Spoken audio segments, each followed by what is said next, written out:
O nosso cordial boa noite e a nossa saudação a todos os nossos amigos que estão nos assistindo neste momento para mais este culto que vamos elevar a Deus, que possa ser uma bênção para nós, para todos os nossos familiares, enfim, que todos possam ter uma bênção muito especial.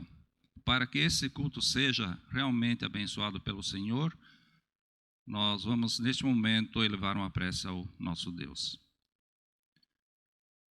Senhor Deus e nosso Pai, nós louvamos o Teu nome, nós te agradecemos o privilégio de ouvir a Tua palavra, que logo em seguida será apresentada. Que o que for feito, que possa ser para o Teu louvor, para a Tua glória e também para o nosso preparo para a eternidade. Abençoa todos os nossos amigos, os irmãos que estão nos assistindo nessa noite, que o Teu santo e poderoso Espírito possa fazer a diferença na vida de cada um de nós. Rogamos em nome de Jesus. Amém.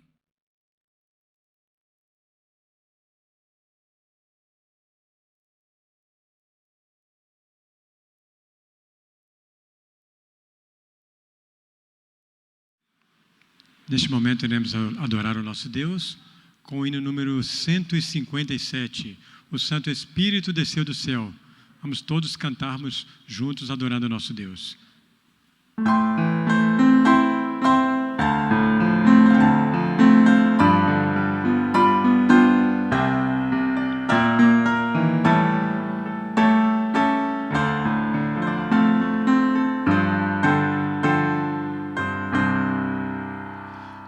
O Santo Espírito desceu do céu em plenitude de poder, e o Pentecoste fez brilhar a luz, e multidões puderam crer. Fiéis em Cristo sem qualquer temor, saíram todos a pregar, e conseguiram mesmo em luta e dor, final vitória conquistar. Oh Deus bendito, hoje também vem conceder-nos a graça e Teu poder. Eis nossa prece, vem perto estar, vem Tua igreja aqui reavivar. Só pela fé o justo vai viver, na Bíblia vamos encontrar. Jesus, portanto, nos dará poder, devemos crer e confiar. Os que esperam sempre no Senhor, paz e alegria hão de achar. Receberão de Deus constante amor e graça para testemunhar. Oh Deus bendito, hoje também vem conceder-nos a graça e Teu poder. Eis nossa prece, vem perto estar, vem Tua igreja aqui reavivar. Amém.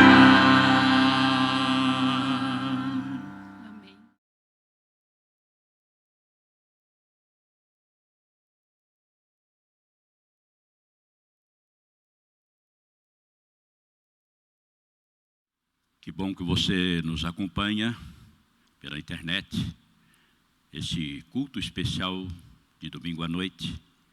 E agora um momento muito especial, momento solene desse culto, em que podemos dobrar os nossos joelhos e adorar ao Criador. E eu convido você a juntar-se a nós, agora neste momento, para esta oração.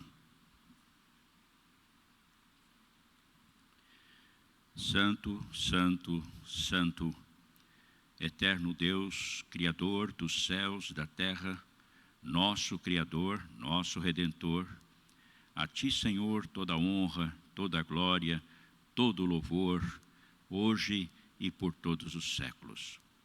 Louvado seja o Teu nome pelas Tuas muitas misericórdias, pela maneira como o Senhor tem nos guardado, protegido, abençoado, e agradecemos porque podemos nos encontrarmos contigo novamente nesta noite de domingo para ouvirmos a Tua palavra. E neste momento peço que ilumines o pastor Emanuel na exposição da mesma e que saiamos destes momentos alimentados, fortalecidos, para prosseguirmos perseverantes na jornada cristã até aquele glorioso dia em que haveremos de ver Cristo Jesus nas nuvens dos céus. Em nome dele que nós oramos. Amém.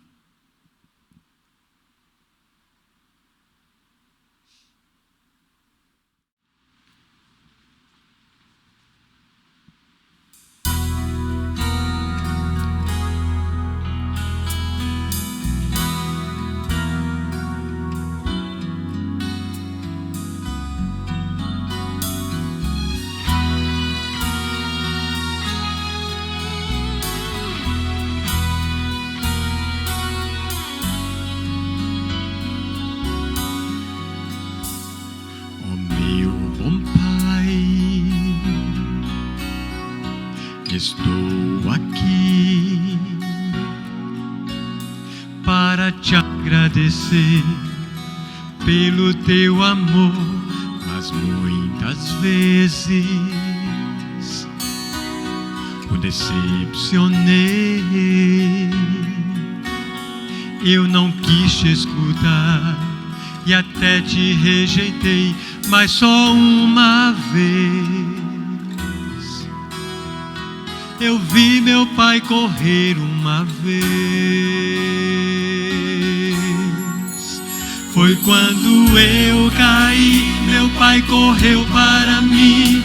Em seus braços me ergueu, me chamou de filho, com amor me abraçou e o meu pranto enxugou.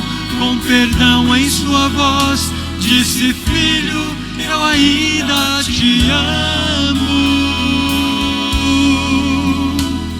Feliz então fiquei com seu amor. Te magoei, seu coração machuquei, e eu só me feri, minha vida destruí.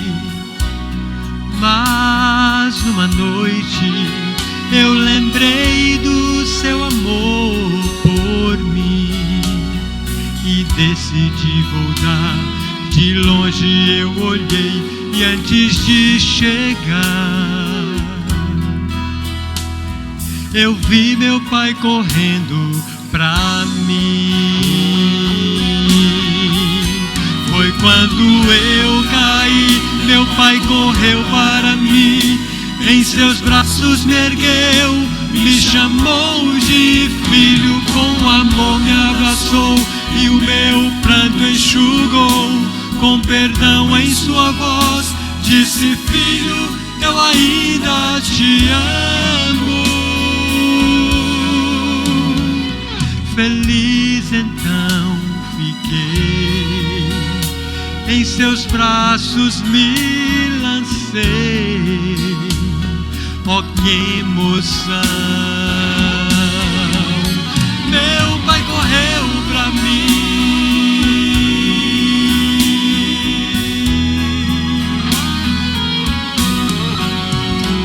Eu andei tão só, triste em dor, longe do meu pai.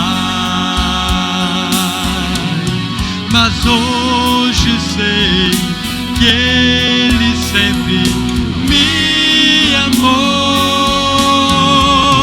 Foi quando eu caí, em seus braços me ergueu, me chamou de filho, com amor me abraçou e o meu pranto enxugou. Com perdão em sua voz, eu senti o seu amor. Se eu caí, correu pra mim, em seus braços me ergueu, me chamou de filho, com amor me abraçou e o meu pranto enxugou. Com perdão em sua voz, disse filho, meu filho, chamou de filho, disse filho, eu ainda te amo.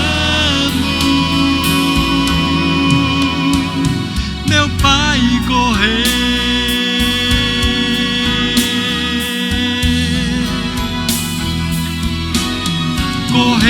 pra mim.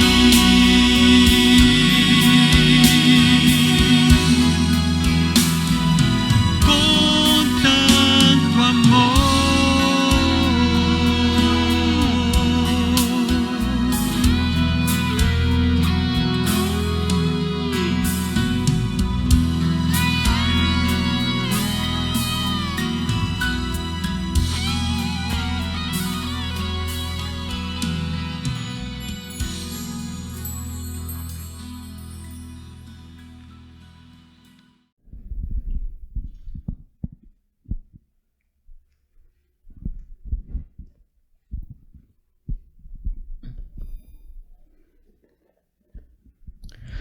Uma boa noite a você que nos assiste.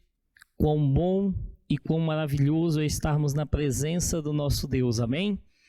É muito bom podermos falar da palavra de Deus, podermos mesmo à distância nos sentirmos um pouquinho dentro da casa de Deus. O salmista Davi dizia: alegrei-me quando me disseram, vamos à casa do Senhor. Eu creio que o seu sentimento talvez seja o mesmo de muitas pessoas que gostariam de estar nesse momento, na casa do Senhor, adorando o seu nome em sua santidade. Nem todos podem estar aqui, mas eu creio que aí na sua casa, aí no seu lar, aí no seu sofá, aí na sua cadeira, aí onde você está, na cozinha, independente de onde você esteja, ali será um pouquinho da casa de Deus. Quão bom e quão maravilhoso estarmos todos reunidos nessa noite para falarmos do nome e da palavra do nosso Deus. Gostaria de convidar você nesse momento a fechar os seus olhos e juntos vamos orar ao Senhor. Deus maravilhoso, obrigado, Senhor, porque nessa noite nós podemos abrir a Tua palavra mais uma vez, e que ao abrir esse livro sagrado, Pai, esta carta de amor que o Senhor deixou para nós, que mais uma vez o Teu Santo Espírito fale aos nossos corações. É isso que nós te oramos e o fazemos em nome de Jesus. Amém, Senhor. Amém. Queridos, eu gostaria de convidar você nesse momento a abrir a sua Bíblia ou o aplicativo da sua Bíblia no seu celular, no livro, na verdade, na carta de Romanos, no capítulo de número 1, no versículo de número 16 e versículo de número 17. A nossa meditação hoje, nessa noite, vai se basear exatamente nesses dois textos. E é interessante que esses dois textos vão tratar justamente sobre o tema inicial e principal pelo qual Paulo inicia sua carta aos Romanos. Romanos capítulo 1, verso 16 e 17 diz: pois não me envergonho do evangelho, porque é o poder de Deus para a salvação de todo aquele que crê, primeiro do judeu e também do grego, visto que a justiça de Deus se revela no evangelho de fé em fé, como está escrito: o justo viverá por fé. É interessante, queridos, que quando Paulo escreve esse texto, Paulo está num contexto de Romanos, e vamos lembrar que Paulo também um dia foi chamado de cidadão ou condecorado como cidadão romano. Paulo era visto por romanos e por muitos judeus quando pregava sobre o amor de Cristo, quando apresentava o evangelho de Cristo. Por muitos, Paulo era visto como um traidor. Por isso, muitas vezes, Paulo foi apedrejado e por algumas vezes, Paulo foi chamado a atenção. Muitos tentaram brigar com Paulo. Paulo foi perseguido pelo evangelho de Cristo Jesus. É interessante, queridos, que essa palavra evangelho, ela tem o seu sentido mais simples, como boas novas. Alguns definem o termo evangelho como apenas boas novas. E é um pouco disso mesmo. O evangelho são boas novas. A chegada do Messias, de um Salvador que viria. Todavia, o termo evangelho para Paulo era muito mais do que apenas boas novas. O evangelho para Paulo era, além das boas novas, era o poder de Deus na vida de todo aquele que cresce em Cristo Jesus. Certa vez, a palavra de Deus conta que Paulo e Silas, um companheiro seu, estavam presos. E houve um grande terremoto enquanto cantavam ali, enquanto entoavam louvores ao Senhor. Houve um grande terremoto. E ali os presos começaram a sair e o soldado que estava ali, o centurião, disse: não há mais o que fazer, eu não vou conseguir ir atrás de todos esses homens. E aquele centurião pensou em se matar naquele momento. E Paulo e Silas então chamam todos os outros prisioneiros e dizem assim: calma, você não precisa fazer nada com você, você não precisa se matar, nós todos ficaremos aqui. E aquele homem se perguntou: mas como assim? Como assim vocês não vão fugir? Paulo e Silas testemunhavam daquilo que criam. O evangelho não era motivo de vergonha para Paulo. O evangelho não era motivo para que fugissem. O evangelho era a prova da salvação que estava dentro de Paulo e de Silas. E quando aquele soldado perguntou: senhores, o que devo fazer então para ser salvo? A resposta de Paulo é rápida e ela é simples. Ele apenas diz: crê no Senhor teu Deus e tu serás salvo. Mas não somente você, a sua casa inteira também. Creia. Sabe, os primeiros locais onde Paulo pregava quando ele chegava nas cidades eram nas sinagogas. E é por isso que ele cita o termo primeiro dos judeus, depois dos gregos. O termo grego também aqui pode ser classificado como gentios. Os judeus foram aqueles a quem foi feita a promessa de um Salvador, de um Messias. Embora eles o tenham rejeitado, mas mesmo assim Paulo sempre em suas viagens, o primeiro local ao qual ele pregava era nas sinagogas. Muitos fariseus, muitos rabinos, muitas pessoas importantes da época ouviram sobre o evangelho de Jesus. E nem todos rejeitaram. Houveram homens como esse próprio centurião que se renderam ao poder de Deus, que ouviram a voz de Deus falar mais alto ao seu coração e tomaram uma decisão ao lado de Jesus. Houveram homens importantes na época que, ao encontrar Jesus, como foi o caso de Zaqueu, que ao encontrarem com Cristo decidiram tomar uma decisão radical. Eles mudaram completamente o rumo de sua vida. De alguém que coletava impostos excessivos do povo, de alguém que roubava as pessoas, Zaqueu disse: eu não só devolverei tudo que roubei, mas farei isso 4 vezes mais. essa era a prova de que o Evangelho o havia alcançado. Porque para Paulo, o Evangelho era o poder de Deus para a salvação de todo aquele que crê. É interessante que, se você notar, homens que marcaram suas gerações, grandes pregadores, grandes escritores, muitos deles tentaram achar uma definição para o Evangelho, mas todos eles acabaram concluindo que sem Evangelho não existiria salvação. O Evangelho era tudo. O grande pregador Billy Graham, já na sua velhice, chegou a dizer: não deixem o Evangelho morrer.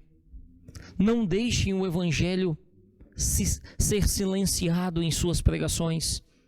Pregadores, falem do amor de Cristo. Falem do seu Evangelho. Paul Washer, um grande pregador, ao terminar um de seus sermões, um jovem veio até ele e o perguntou: Paul,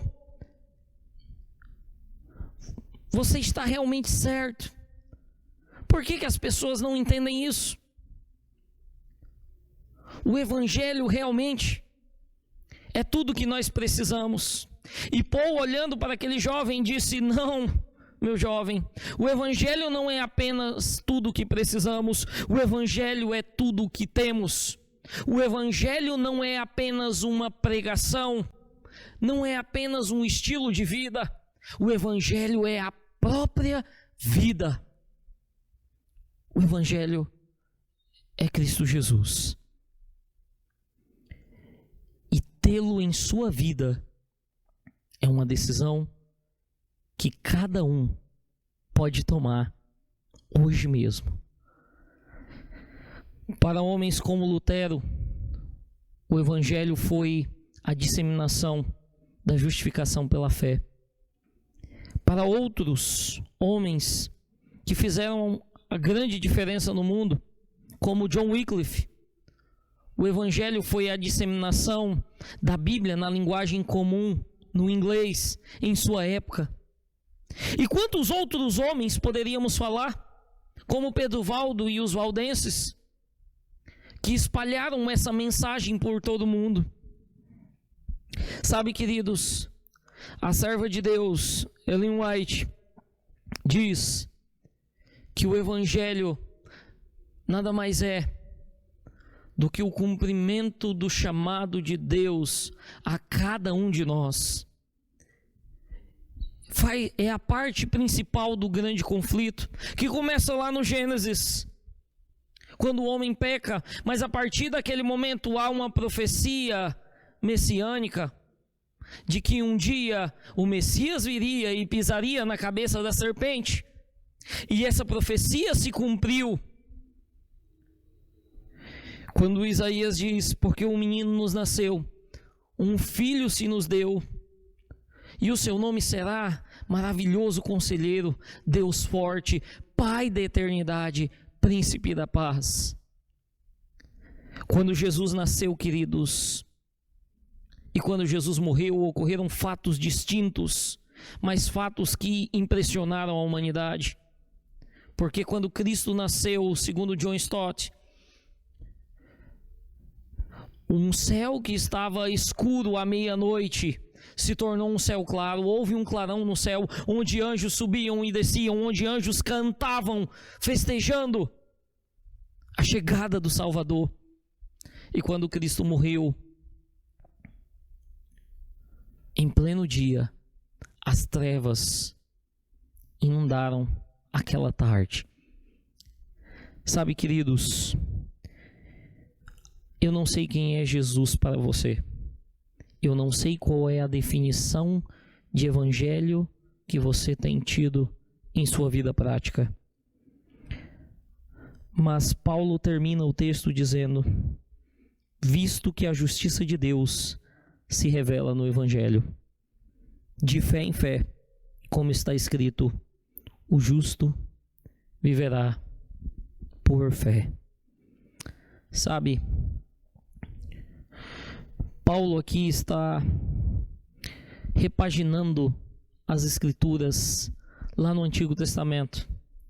E Paulo aqui usa uma citação do profeta Abacuque, quando estava vivendo os seus piores dias em Judá, quando o povo havia pecado contra Deus, quando Deus havia dito a Abacuque: os caldeus, os babilônicos estão vindo, eles são leopardos ferozes e vêm como águias prontas para se precipitar e atacar.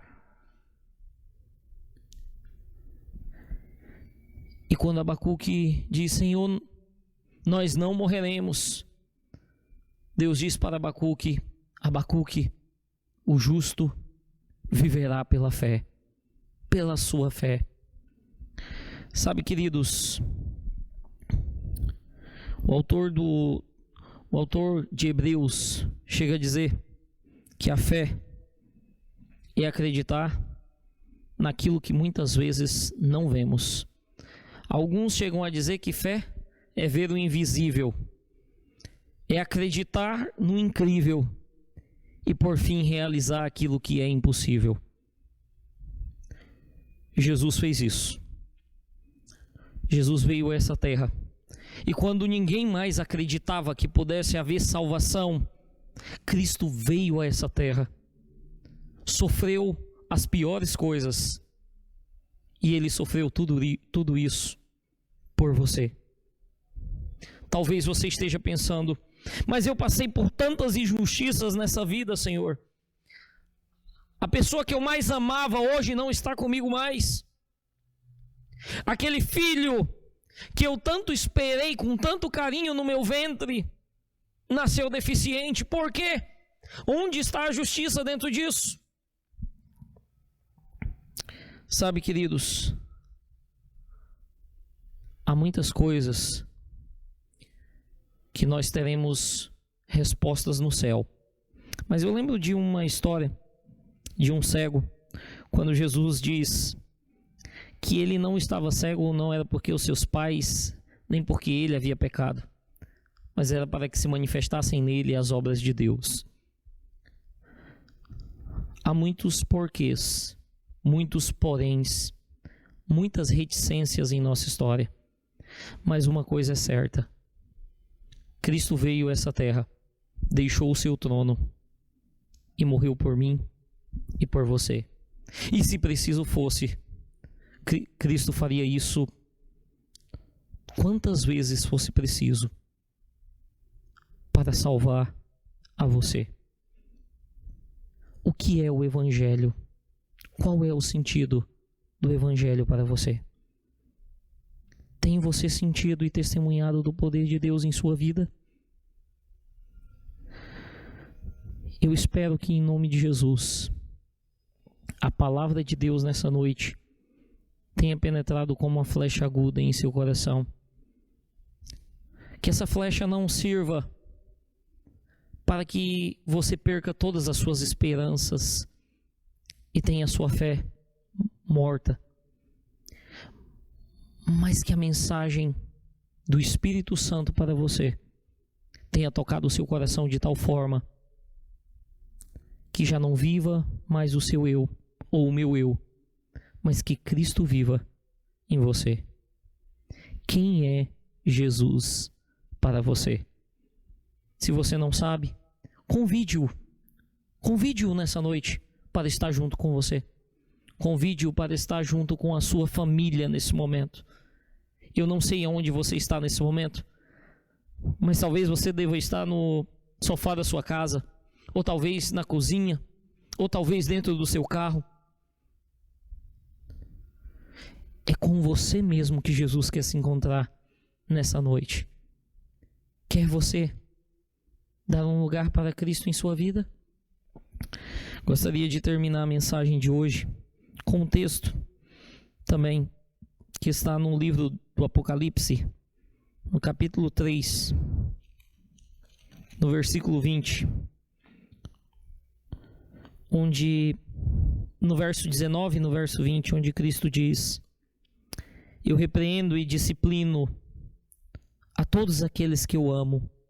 Sê, pois, zeloso e arrepende-te. Eis que estou à porta e bato. Se alguém ouvir a minha voz e abrir a porta, entrarei em sua casa e cearei com ele, e ele comigo.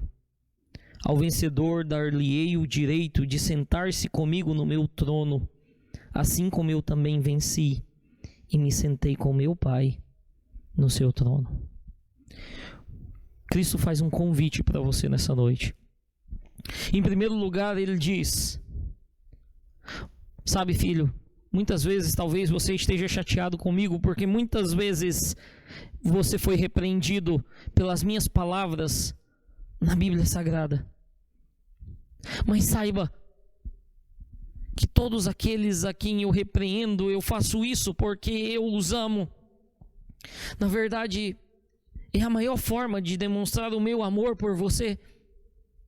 Eu não quero que você se perca, mas eu quero que você alcance a salvação. Crê você nessa noite que Cristo Jesus morreu por você e por sua família, a ponto de deixar o seu trono no céu apenas para salvar você? Deixou todos os anjos, os 99 salvos lá da parábola, para salvar a ovelha perdida que estava aqui. Quer aceitar você o convite de Cristo de entrar na sua casa, no seu coração, para fazer morada? Que em nome de Jesus, Cristo Jesus e a sua palavra e o poder do seu evangelho tenha falado a você. Eu espero que em nome de Jesus, naquele dia quando Cristo voltar, você e eu estejamos sentados ao lado de Cristo no seu trono e sejamos chamados de vencedores ao lado de Cristo Jesus. Quer você crer nesse evangelho? Se é seu desejo, eu gostaria de convidar você nesse momento a fechar os seus olhos e juntos vamos orar ao nosso Deus. Deus maravilhoso, obrigado, Senhor, porque hoje estudamos na Tua Palavra sobre o poder que o Teu Evangelho tem em nossas vidas. Foi com esse poder que homens como Paulo foram transformados pela Tua Palavra. Foi por este Evangelho que homens como João, que era o filho do trovão, se tornaram os discípulos do amor. Foi por este Evangelho que homens impetuosos como Pedro foram transformados também. E quantos exemplos na Bíblia temos, Senhor, de pessoas que foram transformadas pelo poder do Teu Evangelho? Há pessoas, Senhor, nessa noite que tomaram uma decisão na sua casa, onde estão, de crer no Evangelho do Senhor, de crer na Tua Palavra, de fazer a Tua vontade. Eu te peço, Pai, nessa noite, como um mero e simples pecador que sou, que não mereço nada, mas que creio no Teu poder, que o Senhor venha estar restaurando, Pai, esta pessoa que me assiste nessa noite. Se há alguém que nessa noite precisa se achegar ao Senhor, que ela sinta o Senhor juntamente com os Teus santos anjos ao seu redor nesse momento, se achegando dela, para que ela sinta o Teu poder em sua vida. Se há algum casamento, Pai, que está quebrado, que para a honra e glória do nome do Senhor nessa noite, pelo Teu poder, seja restaurado para a glória do Teu nome. Se há alguém, Pai, que está com um pecado que há muito tempo guarda em seu coração, que nessa noite, pelo poder do Teu Evangelho e da Tua Palavra, essa pessoa tome a decisão, Pai, de abandonar esse pecado, de pedir perdão ao Senhor, de confessar e de viver uma vida de adoração ao Senhor. E que juntos, Pai, venhamos abrir a porta do nosso coração para que o Senhor encontre morada em nossas vidas.